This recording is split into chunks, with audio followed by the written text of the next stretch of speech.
right into space.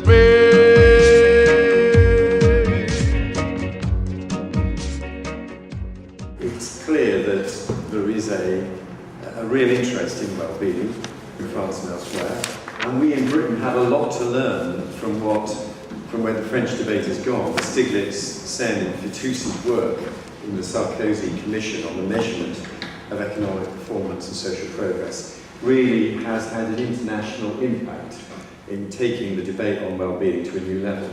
And its justification for focusing on well-being is crucial to what the British government is now doing. It said what we measure affects what we do, and if our measurements are flawed, decisions may be distorted. And that's the key point. When famously the GDP measures were constructed as part of the Keynesian revolution in the 30s and 40s, Simon Kuznets said, the welfare of a nation can scarcely be inferred from a measurement of national income as defined by the GDP.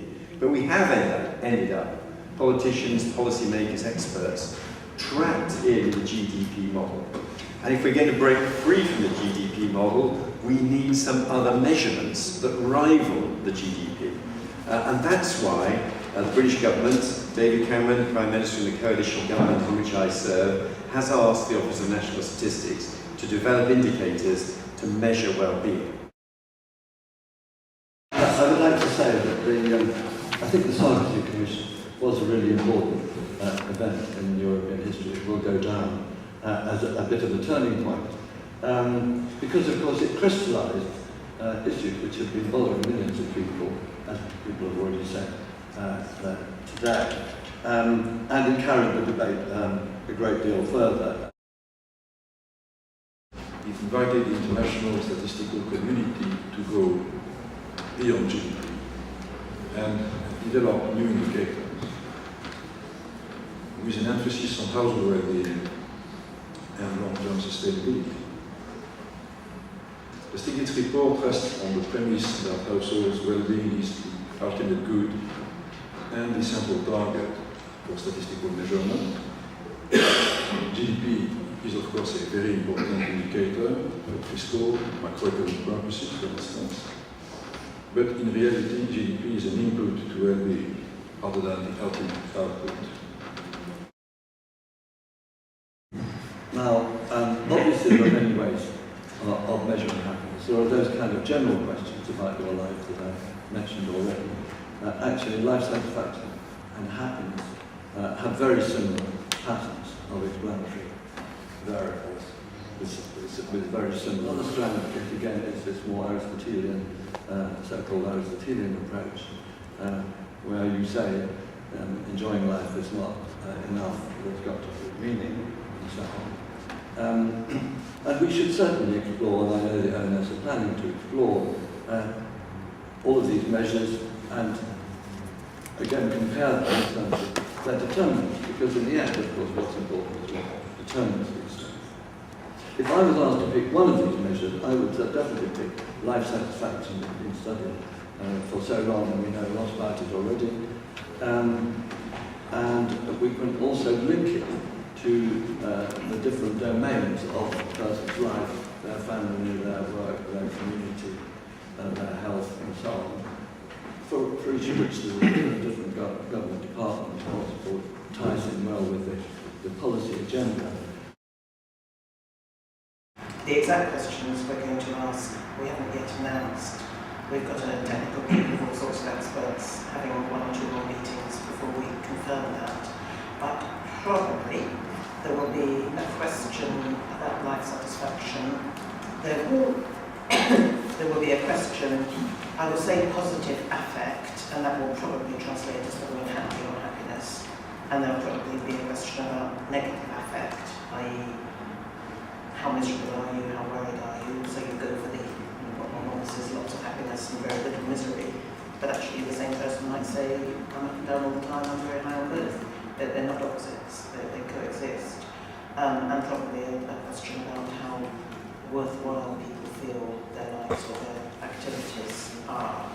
And we think those are four different things, and the combination of them is worth understanding and seeing the relationship between them, rather than pitching a single one. One of my intellectual quarrels a bit with Richard Layard and Botton is they tend to say it's important to measure happiness, which is fun for me to say, and by happiness what we mean is all of the four things I just talked about. And I think they're not all the same. Happiness is one of them, but it's I think distorting, and I agree with you about newspapers. It's distorting to wrap the whole thing up as though the whole thing is happiness. I think life satisfaction probably gives more meaningful results in the longer term, isn't susceptible to a sunny day and a royal wedding and things like that. But let's see. One of the other problems, as I understand it, is if you ask people how they feel on a range from 0 to 10, by and large, we rather phlegmatic, stoic Brits tend to say about 7. And if you think about it, because you feel reasonable, you don't want to claim you're too happy, that's rather showing off and be outrageous. You're rather inhibited about admitting if you really are feeling miserable, so about 7. And trying to break the national perception of well-being from about 7 into something a little bit richer and more diverse is a challenge for these statisticians of the ONS, and we're sure they're going to rise to it.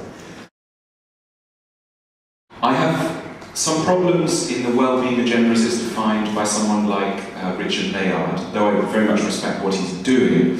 I think that the attempt to create a well-being index or a happiness index and asking people to respond on what ultimately is quite a narrow questionnaire is not going to lead to rich enough data for policy decisions. And very importantly, it's going to seriously upset the media.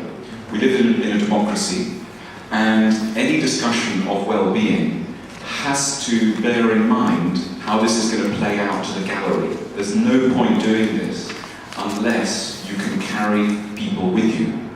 And talking about happiness and well-being loses too many people. There's already good evidence for that. So if you're interested in this issue and you're interested in making a change, you can't deny that there's a problem. I don't understand why the Prime Minister is making public spending commitments to invest in this particular area of research as opposed to other areas of research. We have the Economic Research Council and other research councils that decide where we will invest our money on the research side. We're losing the citizenship study and a whole range of other data sets. We're losing local data collection to actually know what is happening at local level in relation to a whole range of features of the national economy and society. And in exchange, we're getting this investment in well-being.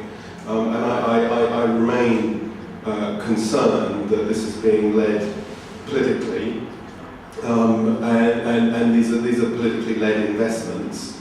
And I just want to understand better what the agenda is, because we could make these investments in the research and the data and encourage a national conversation about well-being and happiness, and that might be all that happens, that we get maps of, we're getting crime maps already, and we have all kinds of maps which will drive, transparency is good, information is good, people should know who's happy where and what happiness means to different people, and all these things are great, but we can have that national conversation now. We've got all this, we've got a lot of data.